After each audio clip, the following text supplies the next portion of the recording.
Marine Tondelier a fait une proposition. Et ça fait 4-5 jours qu'elle se fait détruire. Est-ce que quand un homme propose une mesure, on dit ça à son sujet? À quel point cette dame est Je suis pas complètement sûr qu'elle ait déconnectée, passé comme beaucoup la d'heures sur plupart le des gens du chantier. gouvernement. Je vais vous dire, déjà, elle est ni agréable à entendre, ni agréable à regarder. Alors en plus, avec... Ah non. Camille Brère. Ça veut dire quoi, ça?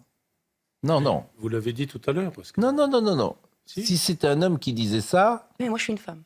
oui, je suis d'accord avec vous, mais je modère. Alors pour ceux qui ne l'auraient pas vu, Marine Tondelier propose d'instaurer un congé climatique. 5 jours payés en cas d'événements climatiques extrêmes. Ah oui, aussi en lice pour la palme du meilleur commentaire, le fraîchement ex-Les Républicains, David Lisnard. Et c'est qu'un échantillon des réactions que j'ai pu lire sur les réseaux ou dans les médias. Mais c'est eux qui ont raison. C'est totalement absurde de se préoccuper de la santé des gens qui pourraient travailler sous 45 degrés. Aucun expert, aucun scientifique ne s'est jamais prononcé sur le lien entre forte température et aggravation de la santé. Ouais, ok, l'INRS, spécialiste de la santé et de la sécurité au travail, a fixé des seuils à 28 et 30 degrés, au-delà desquels la chaleur peut constituer un risque pour la santé des salariés. Et apparemment, l'État le reconnaît aussi. Jusqu'à 36% des travailleurs pourraient être exposés. Mais bon, la chaleur c'est cool. On met le maillot de bain et puis hop, c'est fini. On va être bien d'ici 2050 avec des vagues de chaleur jusqu'à 5 fois plus fréquentes et plus longues. Et des niveaux de chaleur à 48 degrés possibles. Bon, il y a la chaleur, mais c'est vrai que les inondations, c'est un peu problématique ça. Ouais, ça fait moins maillot de bain tout de suite. Si demain ta maison elle est sous l'eau, c'est vrai que c'est difficile de sortir la barque pour aller bosser. L'État en 2019 estimait par exemple que